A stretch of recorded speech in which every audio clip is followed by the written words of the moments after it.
அன்பான மகர ராசி நேயர்களே, வைகாசி மாதம் முழுவதுமே உங்களுக்கு மிகப்பெரிய சவால்கள் நிறைந்த மாதமாக இருக்கிறது. எத்தனை சவால்கள் வந்தாலும் அதை தாண்டி அதை வெற்றி பெறக்கூடிய அமைப்பு உங்களுக்கு இருக்குது. இந்த மாதத்தில் இருக்குது. தன்னம்பிக்கையும் துணிவும் அதிகமாக இந்த மாதம் இருக்கிறதும் ஒரே ஒரு விஷயத்தில் நீங்கள் கவனமாக இருந்துக்கணும். நீங்கள் ஆணாக இருந்தாலும் சரி தான், பெண்ணாக இருந்தாலும் சரி தான், உங்கள் குடும்ப உறுப்பினர்கிட்ட கொஞ்சம் மனசு விட்டு நீங்கள் பேசி நீங்கள் கொஞ்சம் சமாதானமாக நீங்கள் போனால் மட்டும்தான் நீங்கள் ஜெயிக்க முடியும். இல்லை அதுவே ஒரு பிரச்சனையாக மாறி குடும்பத்துக்குள்ளே சண்டை சச்சரவுகள் அதிகமாக ஏற்படக்கூடிய வாய்ப்புகள் அதிகமாக இருக்கிறனால கொஞ்சம் நீங்கள் உங்களோட தொழிலில் ஜெயிக்கணும், நான் வேலையில் ஜெயிக்கணும் அப்படின்னு நினச்சிங்கன்னா குடும்ப உறவுகளை கொஞ்சம் நீங்கள் அனுசரித்து போய் அவங்களுக்காக நீங்கள் ஒரு டயம் செலவழிச்சிங்கனால உங்களுக்கு வேலையில் ஜெயிக்க முடியும், தொழிலையும் ஜெயிக்க முடியும்.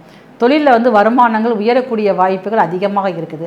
ஆனால் அதே தொழிலால் நீங்கள் வேலையாட்களை நீங்கள் நம்புனீங்க அப்படின்னா அது ஒரு நஷ்டத்தை கொடுக்கக்கூடிய அமைப்பாக இருக்கிறனால தொழில் விஷயங்களாக இருக்கிறப்ப நீங்கள் உங்களை மட்டுமே நம்பி நீங்கள் முழுமையாக ஈடுபட்டால் மட்டும்தான் உங்களால் தொழில் வரக்கூடிய லாபத்தை எடுக்க முடியும்.